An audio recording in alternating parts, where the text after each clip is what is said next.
Have you ever wondered why it's often the kindest people, the ones who live honestly, who go out of their way to help others who seem to suffer the most? You look around and see people who manipulate and deceive living comfortable, even luxurious lives, while you living with integrity, never hurting anyone, end up alone, facing loss, and silently questioning your fate. Is this karma hitting back? Or could it actually be a sign that something greater, some deeper blessing is just around the corner? Have you ever felt like you're walking through complete darkness, even though you've done nothing wrong? The people you trusted turn their backs. Family becomes distant. Work slows to a crawl. And your heart, your soul, feels empty, confused, like you've lost your compass. That's not failure. That may be the threshold of a powerful transformation.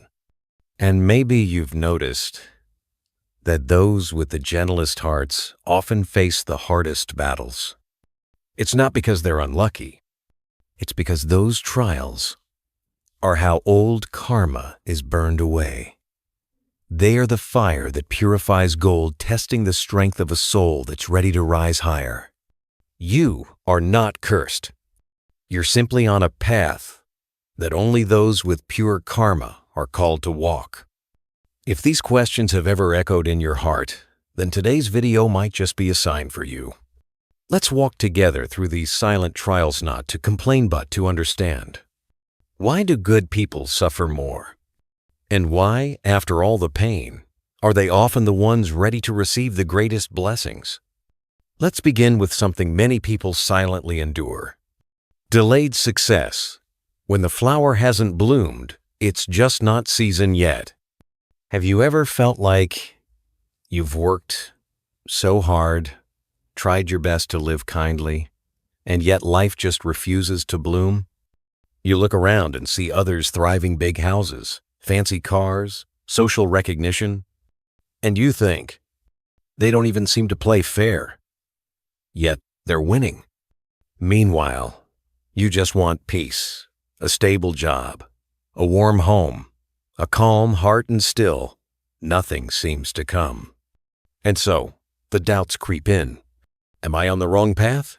Maybe being too gentle means life doesn't favor me? Is living truthfully the slowest road to take? You're not alone. I've heard these exact questions in countless Dharma talks, from 25-year-olds just starting out to seniors well into their 60s, still waiting for something meaningful to bloom. There's a story I often share. A man once came to a Zen master and asked, "Master, why is it that I've lived kindly, done good every day, helped people without expecting anything, but my life never seems to improve?" The master smiled gently, pointed toward the garden, and asked, "Do you see that bamboo tree?" The man nodded. "You know," the master continued, "bamboo seeds sometimes lie under the soil for 5 years without even a sprout. 5 years of daily watering, care, and belief, yet nothing appears above ground. But in the 6th year, it shoots up over 80 feet in just weeks." He paused and said, "It doesn't grow fast. It's been building deep, strong roots all along, so that when it's time, nothing can knock it down." We're like that too. Life doesn't always give results immediately after effort. Some blessings take years of quiet nurturing before they show. It's not because you're not good enough. It's because you're being prepared, trained to become someone who can not just receive good fortune, but hold on to it with grace. If blessings arrive too soon, before the heart is truly steady, they can easily slip away. Like those who win the lottery, but lose everything in a few years because they didn't have the foundation to carry what came. Late blooming isn't delay. It's life protecting you, waiting until your roots are deep enough. So when your moment comes, you'll rise with clarity, strength, and staying power. A woman from Texas once told me she felt like she was a lifetime behind everyone else. She lost her job at 50, lived alone, never married or had children. From the outside, it looked like failure. But during those quiet years, she turned to meditation. Every morning, she sat in silence and not blaming life, not giving up. At 60, she wrote a small book. Nothing flashy. But that book reached thousands, especially older adults who felt unseen. She didn't become rich or famous, but she told me, "Success for me is a quiet heart, knowing I'm doing the right thing even when no one claps." And she's right. Sometimes, success doesn't arrive with applause or spotlights. It arrives in the form of deep peace, a kind of fulfillment only those who've wandered in the dark can truly appreciate. The Buddhist said, "Not all seeds bloom in the same season. Each person has their own ripening time. When blessings don't show yet, don't rush. If your heart stays kind, your efforts are already ripening quietly." So if you're walking that road, trying your best every day, but still waiting for the bloom, please don't give up. Maybe you're just a lotus bud, waiting for your season. And when your time comes, you'll blossom in a way no one else can. Late success is often the deepest success. And yes, sometimes, before that flower opens, you'll go through invisible wounds no one else will ever see. Coming up next, we'll talk about one of the most painful yet silent challenges that kind-hearted people often face: being betrayed by the very ones you love most. It's not punishment. It's a lesson in unconditional love. Stay with me. 2. Betrayed by the ones you love, the lesson of unconditional love. There's a kind of pain that has no name, a wound no one can see, because it's not on the body, it's deep in the heart. It's the pain of being betrayed by someone you love the most. Not a stranger, not someone evil, but someone who once felt like home, someone who used to be your reason to live a good life.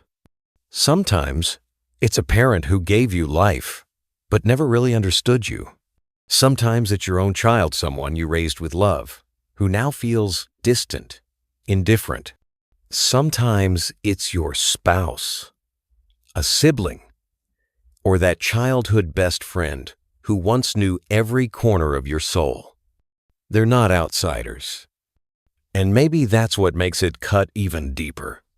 Because they're close. Because every word they say, every cold action, hits like a sharp knife straight into your chest. Many people have broken down in tears during meditation retreats, not because of anything external, but because of one silent, aching question: why would someone I love so deeply hurt me like this? There was a woman in her 60s who shared her story during a retreat in Oregon. She said, "I spent my whole life caring for my husband and children. I never complained. I tried to do what's right. But when I got sick, my husband quietly left. My children, they didn't yell, but they didn't show concern either. I felt like a stranger in the very home I built with love." That story is more common than we think. So many people see a piece of themselves in it. Being hurt by family isn't just painful. It's disorienting. Because you believed that's where you were safest. You thought they would be the ones who understood your heart. And when they don't, you start questioning everything. Did I do something wrong? Is love just a foolish thing? But from the lens of Buddhist wisdom, there's something deeper going on here. Being family doesn't always mean bringing happiness. Sometimes, the ones closest to us are karmic bonds we came into this life to face. The Buddha taught, when people meet in this lifetime, it is often to repay debts, correct past mistakes, or learn a lesson carried over from previous lives. It sounds heavy, but there's freedom in that truth. It means you are not unworthy. You are not unlovable. You are simply moving through one of life's deepest lessons, the lesson of unconditional love. The kind of love the Buddha taught isn't transactional. It's not, "I love you, so you should love me back." It's not, I sacrifice for you, so you should understand me. It's more like the sun shining without needing to be seen, warming without needing a thank you.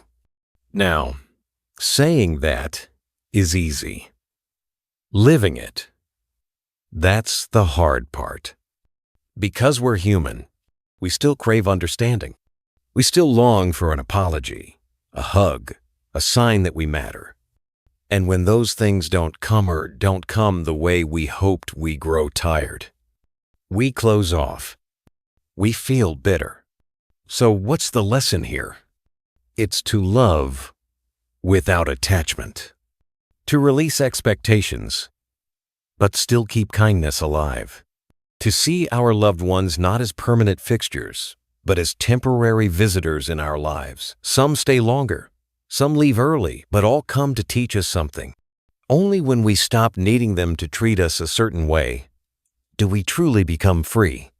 Only when we can smile and offer compassion, even when they don't get us. That's when our love transcends ego. Think of the Buddha. He loved all beings seven, those who misunderstood him, betrayed him, or tried to harm him. He didn't take it personally. He understood. Each person acts based on their own level of pain, their own awareness. In this life, no relationship is guaranteed to last. Parents may leave. Partners may change. Children may become distant. But if your heart can remain kind, if you can hold on to peace without resentment, then you've passed one of life's highest spiritual tests. Don't let your heart wither because someone couldn't give you the love you needed. Let your heart bloom because you chose to love, not because you waited to be loved. One day, when your old karma has dissolved, when your spirit has grown steady and clear, you'll look back at those wounds, not with tears, but with gratitude, because the ones who hurt you may have shaped you more than anyone else. They didn't teach you through words. They taught you through absence, through coldness, through walking away. And in that silence, you learned how to stand, how to love without needing anything in return. So if you're sitting in a quiet house, if your family feels distant, if you feel alone, please don't think your life is a failure. You may be walking the exact path that a good-hearted soul must travel. Learning to love beyond conditions. To embody the kind of love the Buddha called compassionon that doesn't depend on who's near, who stays, or who says, "I love you." It simply flows because your heart has grown too big to close. And when you make it through this test, you'll feel something shift inside. You won't need others to understand you, but you'll begin to understand them. You won't need anyone to treat you kindly, but you'll still live kindly. Because now, you no longer love to fill a void. You love to radiate. 3. Constant loss. The purification of old karma. There are times in life when it feels like everything is falling apart all at once. Your jobanse steady suddenly disappears. A relationship you thought was solid starts to grow cold and distant. Your body, once healthy, begins to break down with no clear reason. And even your faith, the very thing that once kept you strong, starts to feel as fragile as a spider's web in the wind. In those moments, a question often arises. Why is everything slipping out of my hands at the same time? What did I do wrong? Is life testing me, or has it simply abandoned me? These waves of back-to-back loss, especially when you're trying so hard to live with kindness and integrity, can shake even the strongest spirit. You might wonder, why me?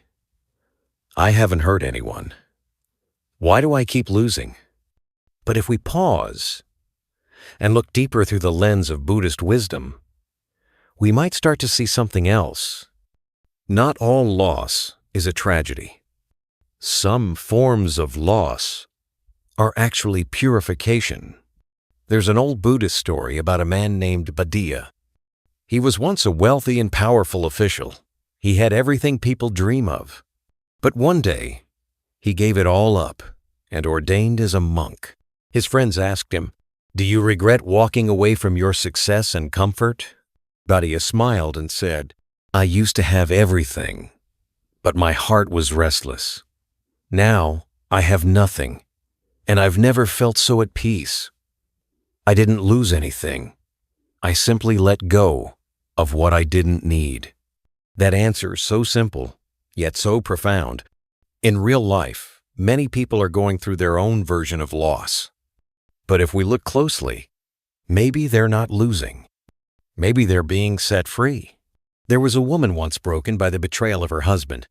But after months of meditation and honest self-reflection, she realized that relationship wasn't a loss, it was the release of an old chain. It had drained her spirit for years. Letting go gave her back her life. Another man lost everything during the pandemic. His business collapsed. He thought it was the end. But in those quiet, dark days, he began to write, to slow down, and to reconnect with his young son, someone he had barely noticed in his busy years. Later, he said, "I thought I'd lost everything, but now I finally found myself." The Buddha taught, nothing is ever truly lost. Everything is simply transforming. Loss isn't always an ending. Sometimes it's a cleansing, a clearing out of the people, the things, even the beliefs that no longer align with where your soul is meant to go. It's like tending to a garden. If you want flowers to bloom, you first have to pull the weeds, trim the dead branches, turn over the tired soil. And sometimes, pain is the quiet tool digging up your inner ground, so new seeds of blessing can finally take root. When someone leaves your life, someone you loved, someone you leaned on, it's natural to feel broken. But after the tears, ask yourself, was that relationship still nourishing my spirit, or had it become just dependency? Some people don't stay not because they're cruel, but because their part in your story is complete. They came to teach you something, and then they left.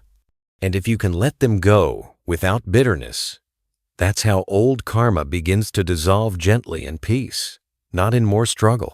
Even the loss of health, which feels the most unfair, can be a quiet call to pause, listen to your body, and live more consciously with each breath. During retreats in California, I've met so many people who came because they were grieving something. Some had lost a child. Some had lost direction. Some had simply lost control over their lives. But after just a few days of silence and meditation, many said the same thing. I didn't lose anything. I've been given a chance to begin again with a lighter heart. Of course, pain is real when loss hits. No one expects you to pretend otherwise. But don't let the pain become a shadow that defines your whole life. Let it move through you, like a storm that passes. Let your losses teach you how to live again, more slowly, more deeply, more truthfully. Because maybe the things you think are being taken away are actually being set down, so your spirit can walk lighter into the next chapter of your life. There's a Zen story of a monk who had everything stolen from his home. But instead of anger, he simply smiled and said, "They took everything, but they couldn't take my peace." That night, he sat beneath the moon, meditating, his heart untouched. So, if you're in a season of loss right now, please don't think you're unlucky. It's possible your old karma is being released. Not in loud, dramatic ways, but through the quiet things, quietly leaving. Every time you let go without blame, every time you feel the pain but don't hold on to anger, you're not creating new karma, you're ending the cycle. And when you can keep your peace through that process, that's when the first flower of blessing begins to bloom right from within you. 4. Repeating the same patterns. When the lesson isn't finished, karma returns. Have you ever felt like you're stuck in a loop? You walk away from a painful relationship, only to find yourself a few years later in a new one, with the same ending, the same kind of heartbreak. You leave a toxic workplace, thinking you've escaped, but your new job brings the same kind of people, the same drama, and those old emotions come rushing back. Each time it happens, the same questions echo in your mind. Why does this keep happening to me? Is there something wrong with me? Am I just cursed to keep struggling like this? But if you pause and look deeper, you might see life doesn't repeat itself without a reason. Everything that returns with purpose. In Buddhist teachings, there's a profound truth known as the cycle of returning karma. It means when a karmic pattern hasn't been fully understood or transformed, it will come back around, often in a new disguise, more subtle, more complex, so you can finish learning the part you missed. It's not that you're failing. It's just that the karma is waiting for you to respond with a deeper level of awareness. It's not here to punish. It's here to help you complete something unfinished. There was a man, around 45, who once came to our meditation center. He carried a story that had followed him for nearly 20 years. He said, "I've been used by people I trusted, family, co-workers, even my closest friends. Every time I open my heart to someone, it ends in betrayal." He had moved to new cities, changed jobs, even relocated to a different state. But a few years later, someone new would walk into his life, and the same story would unfold. When asked how he responded to the pain, he said quietly, "I stayed silent. I swallowed it. I built walls, and then I walked away." One morning, after a few days of silent meditation, he said softly, "Maybe I never really forgave them. Maybe I just endured it." And that was a moment of transformation. The old story wasn't repeating because he was weak. It was repeating because he hadn't yet learned the full lesson, the lesson of real compassion and true letting go. Just like in school, if you don't pass the test, the teacher gives it to you again. But next time, it might be harder because you're being asked to go deeper. Life does the same. If we find ourselves in familiar pain, it doesn't mean we're unlucky. It means there's still something to understand. And this time, this return, it's not here to break you. It's here to grow you. There's a beautiful verse in the Dhammapada. No one escapes karma, but anyone can transform it through mindfulness and compassion. That's not just philosophy. That's a path, a gentle invitation. So when the same kind of situation comes back around, instead of only looking outward, try turning inward. Have you changed the way you respond? Do you still blame?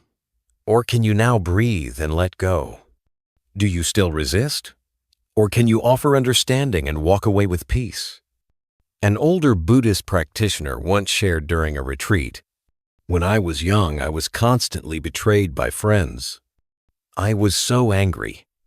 But over the years, I kept meeting the same kinds of people, only now, I no longer hate them.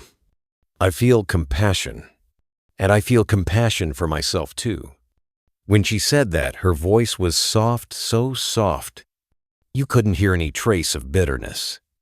That's when you know the cycle is ending, because the final lesson in every karmic loop is compassion.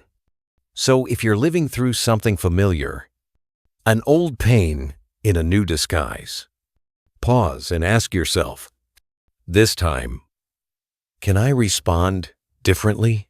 Can I soften instead of shutting down? Can I forgive not out of weakness, but from wisdom?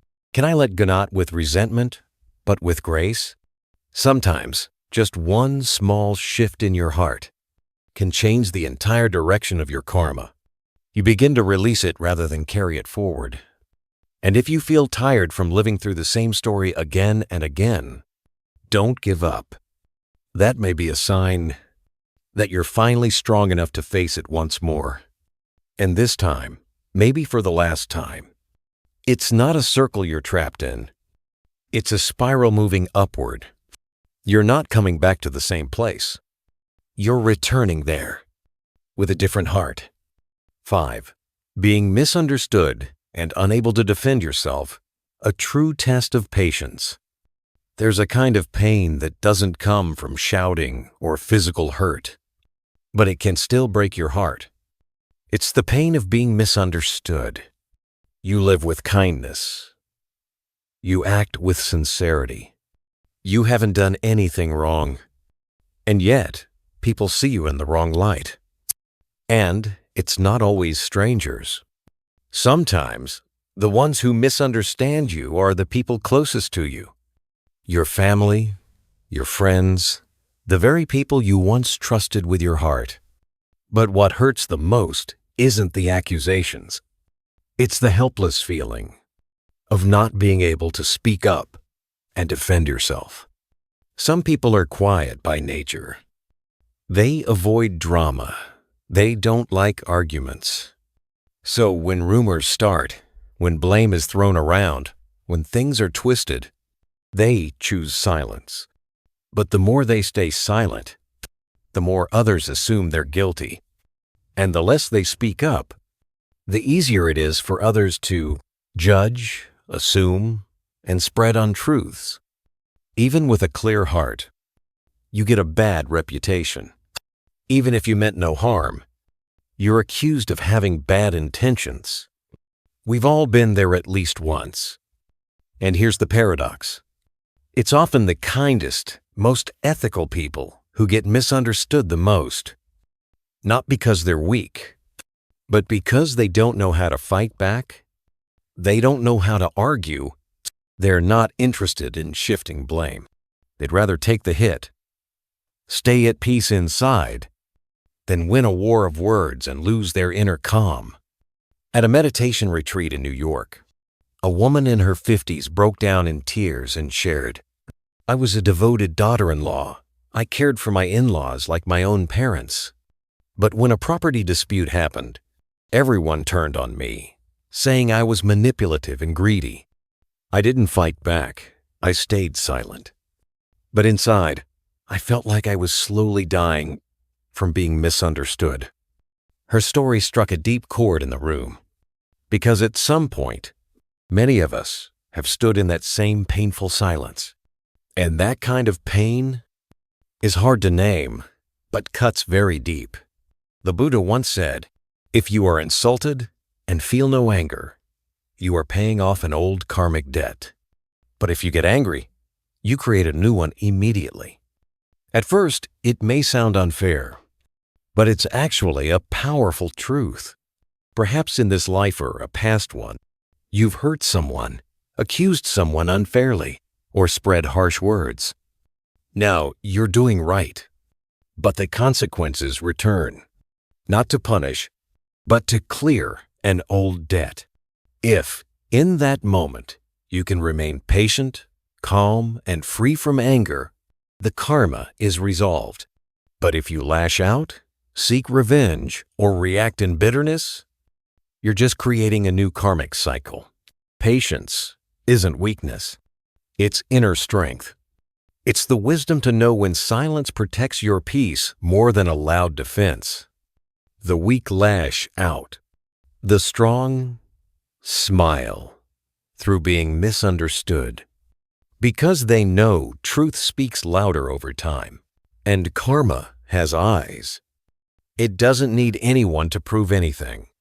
There's a Zen story of a monk who was falsely accused of stealing from a student. He didn't argue. He simply said, "I don't need to prove my innocence. The truth will reveal itself in time." Months later, the student found his lost item hidden in a corner and apologized. The monk smiled and said, "No apology needed. This was my lesson in patience, and I've learned it well." So, if you're being misunderstood right now, if you're living honestly, but still judged, blamed, or talked about, please know you're not alone. Many people walk this same road. And if you can keep your heart steady, not react with anger or defense, you're walking a noble path, the path of those who've mastered the art of forbearance. Of course, there are times we need to speak up, to protect others or stand for what's right. But if you're only doing it to protect your ego or prove a point, you might be falling into a trap. Sometimes, saying a little can help, but say too much, and you get pulled into a storm that never ends. Living truthfully doesn't require constant validation, because merit isn't measured by people's praise, but by how clean your heart remains. And those who live with deceit, even if they receive applause, deep down, they know what they carry inside. So if you're hurting because of a misunderstanding, let go of the question, why me? It's not because you deserve it. It might just mean you're strong enough to learn a deeper lesson about compassion, patience, and the quiet wisdom of silence. And if you feel powerless because you can't defend yourself, remember this. Sometimes silence is the loudest answer of all. 6. When you meet unkind people, a test of inner strength. In life, we all go through moments that just seem unfair. You didn't compete with anyone, yet you were pushed aside. You never hurt anyone, yet someone stabbed you in the back. You didn't play games, yet you're the one being crushed by people who do. And the hardest part isn't just the situation itself. It's that overwhelming feeling of helplessness. You start to wonder, why am I being treated like this when I've done nothing wrong? Why do the cruel seem strong, while the kind suffer? Why does the right thing go unnoticed, while the wrong gets rewarded? If you've ever asked those questions, let me say this. You are not alone. And no, you are not weak. You're simply walking through a very important stage in your spiritual growth. In Buddhist teachings, there's a beautiful but challenging metaphor. A true heart is like real gold. You only know it's gold when it's tested in fire. And often, that fire, it comes in the form of people who hurt us. Years ago, a young practitioner from California shared his story. He worked at a company where coworkers constantly took credit for his work, talked behind his back, and tried to bring him down. He stayed calm on the outside, kept doing his job, didn't fight back. But inside, he was boiling with resentment. He started meditating more, attending retreats. But every time he thought about those people, the anger came rushing in. One day, his teacher asked him a simple question. If everyone around you were kind, how would you ever know how far your heart has come? That question stopped him cold. Because it's true. If no one challenges you, no one misunderstands you, no one treats you unfairly, you might think you're patient or kind or wise. But only in the face of injustice do we truly see where our heart stands. Only when we're under pressure do we know how steady we really are. The Buddha said, "No one can hurt you unless there's already a seed of hurt inside you." And like we know, one can overpower you unless your mind is still disturbed by outer things. Unkind people, they're not a punishment. They're the stone in your path placed there to test whether your feet are steady, your heart is still, and your compassion is real. If you respond with rage, with blame, with revenge, you plant a fresh seed of suffering. But if you see them as a mirror, helping you reflect inward, then in that very moment, you've transformed pain into wisdom. There was a woman at a retreat in Oregon who said, "My neighbor spread lies about me. I was so angry I couldn't sleep for weeks. But one day, I thought if I let her destroy my peace, I'm the one who loses. So I started meditating more, and every time she yelled at me, I'd silently chant, 'May this merit be shared with you.' Strangely, after a few months, she stopped, and I felt more peace than I'd ever known." It sounds simple, But that kind of strength only comes through deep practice. In life, we can't avoid difficult people, but we can choose how we respond. Don't let them disturb your peace. Let them train you in resilience. Instead of asking, "Why are they like this?" ask yourself, "Is my heart strong enough not to be swept away?" A tall pine tree doesn't grow inside a greenhouse. It grows in storms, under cold rain and harsh winds. People with true inner power aren't shaped by comfort or praise. They are forged in difficulty, in the places where the mind must learn to stand on its own. So if someone is treating you unfairly right now, if you're being pushed down or talked about, please don't lose hope. You are not being punished by life. You are being tested by karma to see just how steady your heart has become. Those with good karma don't always walk the easy path, because they're not just walking for themselves.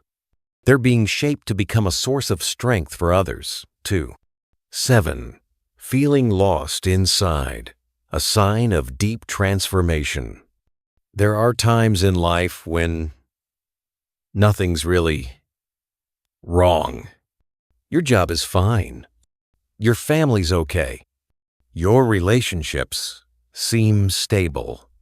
And yet, deep inside, there's this strange emptiness.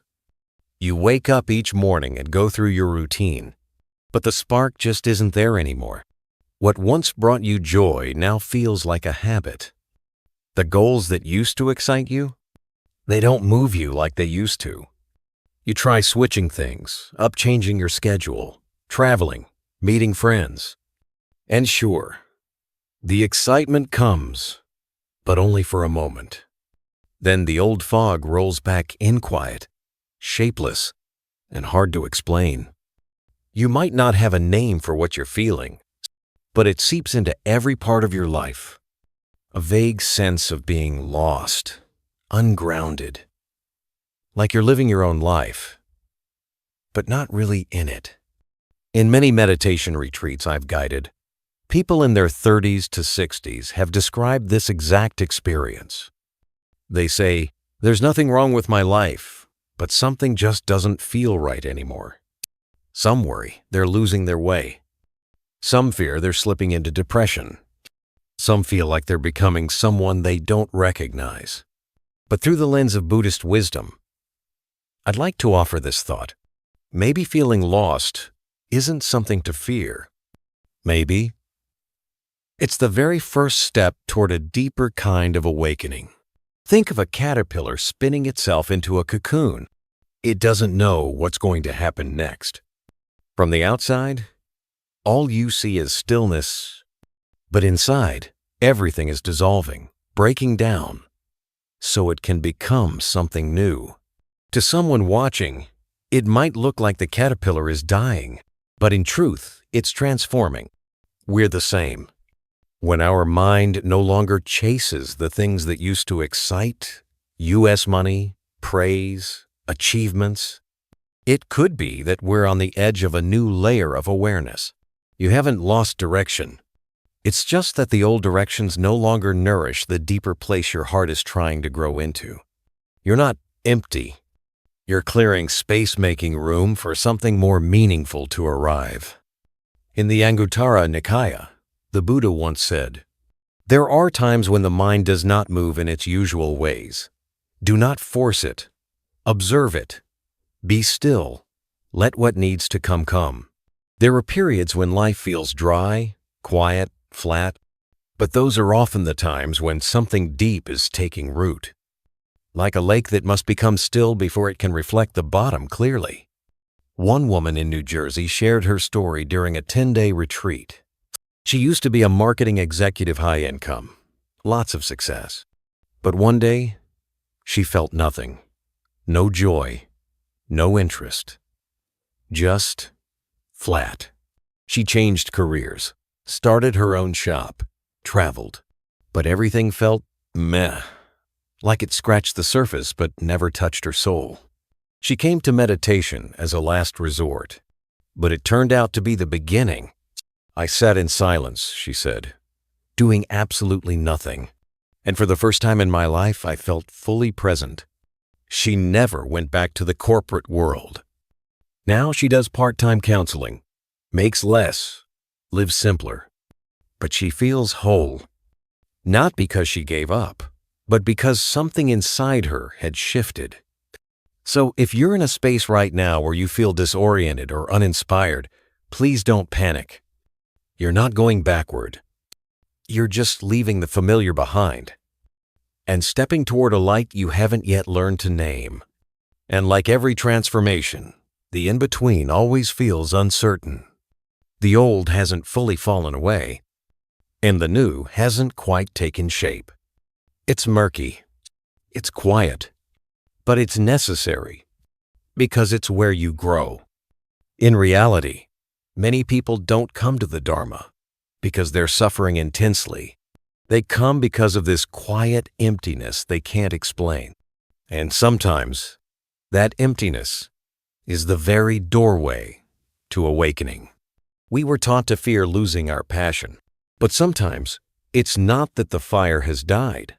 It's that the old wood has burned out, and it's time to feed it something new.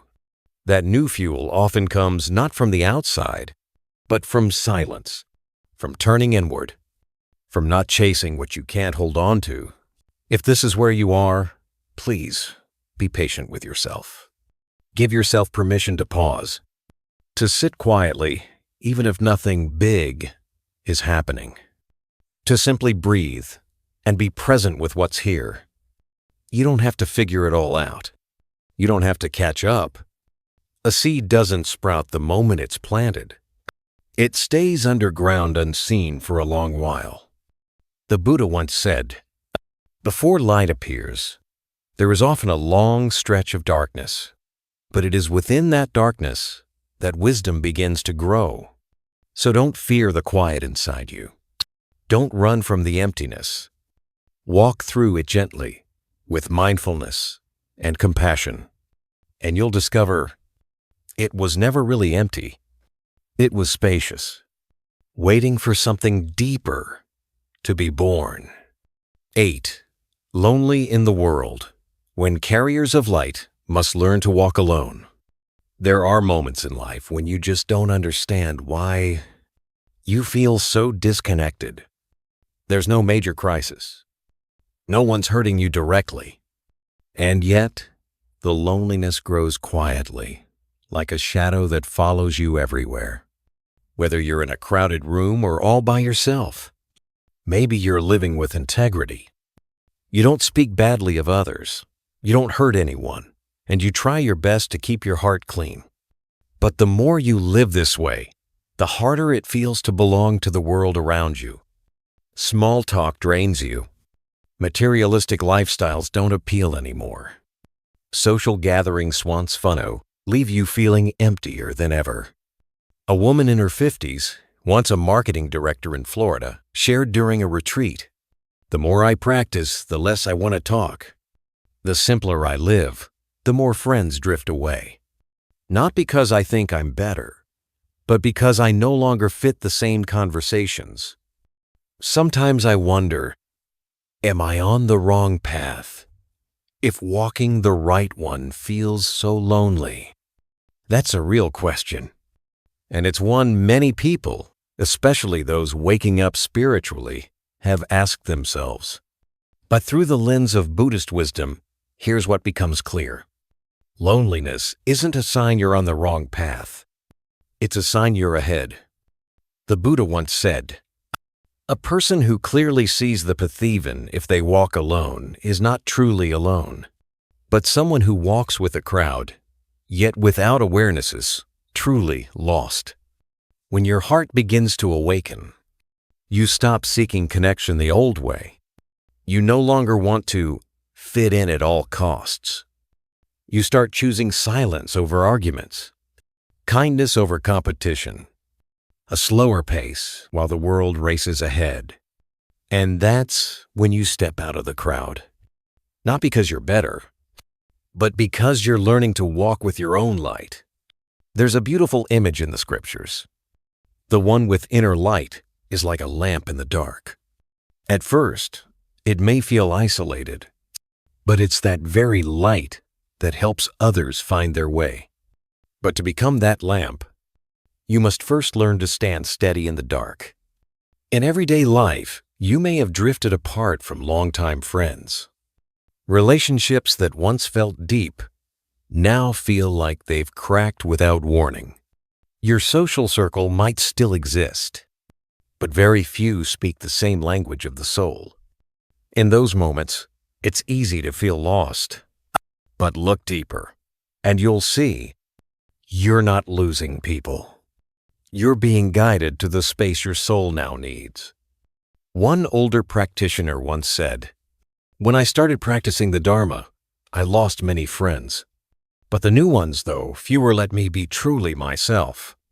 You don't need a crowd to walk with you. You just need a few who understand where you're going. And before you meet them, you must first master the art of walking alone.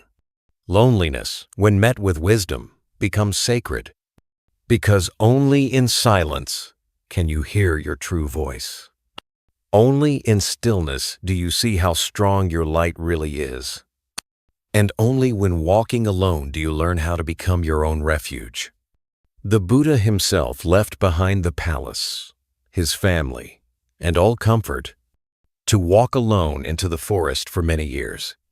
Not because he didn't need anyone, but because he understood. Only those who learn to stand steady in darkness can one day light the way for others. So if today you feel distant from the world around you, please don't blame yourself. You're not becoming strange. You're simply stepping away from the noise to return to the quietest, truest part of your being. And if the path you're on feels lonely, don't turn back too soon. Because light always walks ahead of the crowd. Trust that. When you've learned to stand strong in solitude, the right people, the ones who match your frequency, will arrive. You don't need to chase. You don't need to beg. They'll show up when the time is right, and you'll realize loneliness was the sacred space your heart needed to learn how to love, even without an audience. 9. The darkest hour right before the light arrives. There comes a time in life when even though you've been kind, patient, and done the right thing, everything still feels like it's falling apart. The job you thought was stable starts to shake. The people you thought would stay grow distant. Your health wavers, and your mind spins with questions like, why? Why me? What did I do wrong? There are nights you lie awake, staring at the ceiling, your heart foggy, like a forest with no way out. Each day feels like a battle to simply stay afloat, not because you're weak, but because you've been strong for too long. This is a phase many have walked through and mistaken as the end. But if you pause just for a moment and look deeper, you might recognize something the Buddha's teachings have always reminded us. When the heaviest karma surfaces, life often feels its darkest, but that's also when you're closest to the threshold of light. A man in Chicago, after nearly 20 years of mindfulness practice, once shared, "The moment I was ready to let go of everything was when everything began to shift." He didn't say this as a poetic line or spiritual slogan, but as someone who had stood on the edge of everything he once knew. His wife had passed away. His business collapsed. His children turned away. His health declined. And he said, when everything he relied on disappeared, he discovered the only thing he truly had left was his own mind. And in that space light began. In Buddhist teachings, this moment is called the dark before the dawn. It's when old karma rises for the final time, carrying the full weight of everything you've quietly endured. It shakes your faith. It makes you question whether kindness matters, whether patience is foolish, whether compassion is weakness. But this is the final test of karma. Not to break you, but to ask, are you truly steady now? Have you really let go of what needs to be released? Can your light shine without needing light from outside? Once, someone asked the great meditation teacher Ajahn Chah, "Why does the path seem to get harder the more I practice?" He smiled and said, "The harder it gets, the more old karma is being burned away. But don't expect it to be easy.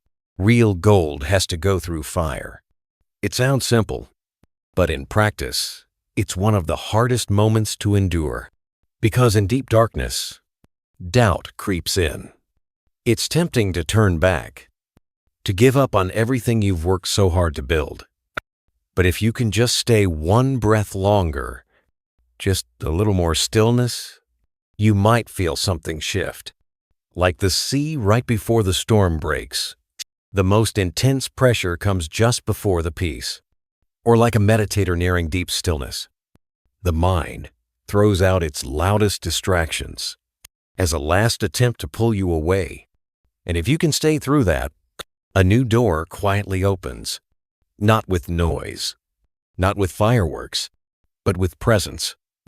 You simply step into a new life from within. A woman in Texas, who lost both her parents and husband in a single year, once shared during a retreat, "There was a night I wrote a goodbye letter, but before that I sat in silence for just 10 minutes. And in that stillness, something in me felt neither full nor empty, just no longer in pain." From that day on, she began each morning with 20 minutes of stillness. No chants, no prayers, just breath, just presence. 2 years later, she became a meditation leader for seniors in her community. And she said, "That night was when I was born again. Not in body, but in spirit." If you're in that fog right now, please don't blame yourself. You may not be lost. You may simply be going deeper. When the light outside disappears, the light within is called to wake up. And sometimes, only when there's nothing left to lean on, do we learn how to lean into ourselves. Even the Buddha, the night before his enlightenment, was haunted by Mara, not with weapons, but with fear, with doubt, with craving, with pride, with despair. Everything came at once. But he didn't fight. He didn't run. He simply sat in silence, in stillness, in mindfulness. And that's how he passed through the dark night of the soul into the light of awakening. So, if life right now feels like too much, if you're drowning in a thick gray fog, just pause and ask yourself, could this be the final test before I truly change? Instead of resisting, do I need to surrender so the light can finally enter? Life doesn't abandon those who live with integrity. But some gifts come wrapped in the darkest paper. And only when your heart is still enough and your light strong enough will you see what's been waiting for you on the other side. 10. Unseen and unnamed. Learning to walk the path with an unshakable heart. There are people who spend their whole lives being kind, yet never get recognized. They do good in silence. They help others without ever being mentioned. No one says thank you. No one notices. And sometimes, they're even misunderstood or looked down on as if all the good they did meant nothing. In those moments, a quiet ache starts to rise in the heart. I've lived with all my heart. Why does no one see it? Is it even worth it to keep doing good if no one acknowledges it? I remember a woman in her 60s who once came to a Dharma talk in California. She shared, "When I was young, I took care of my paralyzed mother-in-law for 9 years. Nobody knew. Nobody asked. When she passed, no one even mentioned me. Meanwhile, those who didn't help at all were praised for their filial piety. I wasn't bitter, but it hurt. That's a very quiet kind of pain, the pain of being kind in the shadows. But from a Buddhist perspective, here's what we see. It's when no one is watching that you truly find out what you're living for. The Buddha taught, true merit doesn't need to be seen. Merit done for recognition is merit that quickly fades. And if you do good just to be acknowledged, you haven't yet understood compassion fully. True compassion doesn't need an audience. It's like the moonlight falling on water, silent, unconditional, steady. It's like the roots of a tree never seen, but holding the whole being upright through every storm. At a retreat in New Jersey, a middle-aged man shared something that stayed with me. He said, "I've worked in healthcare for over 30 years. There were long night shifts, lives saved that no one knows about. I used to feel I was being overlooked, but now I feel light. Because even if no one knows, I know I'm living right." His words weren't lofty, but they were deeply real. You don't come to that kind of peace overnight. You come to it only after walking through enough of that ache of being invisible and staying kind anyway. There's a story from the Sanyutta Nikaya. One day, the Buddha saw a monk quietly sweeping the monastery courtyard. He asked, "Who asked you to do this?" The monk replied, "No one. I just saw it was dirty and wanted to help." The Buddha looked at him and said, "One who works in silence is planting seeds in the soil of the soul. No one may see now, but next season those seeds will bloom." Doing the right thing with no praise, no reward, that's a profound spiritual practice. It's not for beginners. It's for those who've grown tired of applause and know that approval doesn't build lasting peace. People like that don't need a spotlight. They just live kindly day by day because they understand a meaningful life isn't about whether people remember your name. It's about whether you stayed true to your heart. If you are one of these people working behind the scenes, giving your all without being noticed, don't think of it as a loss. You've been given one of life's deepest lessons, how to live from egolessness. And if you truly learn it, you'll gain a peace that no applause can offer. A Zen teacher once said, "No one sees the sun rise at 4 a.m., but its light still sustains the world." In the same way, maybe no one sees you. Maybe you're not celebrated. Maybe your name isn't spoken when good deeds are mentioned. But if your heart is still steady, still kind, still quietly glowing, you are lighting up this world whether people know it or not. There was once a woman in her 70s who raised 5 orphans, not her biological children. She never bragged. She just raised them, taught them, loved them, and let them go out into the world. No awards, no ceremonies, just a garden, a small chair, and a heart as light as the clouds at dusk. When someone asked, "Don't you regret that no one knows what you did?" she smiled and said, "They call me Mom, that's enough. Goodness doesn't need to echo. Real virtue doesn't need a mic. And egoless love, it doesn't need to be remembered. But it's always recorded in the stream of wholesome karma." So if you're living in quiet service, please keep going. Not because you don't deserve to be seen, but because you're doing what's right, not for fame, not for reward, but because it's who you truly are. And that is how the strongest souls are born.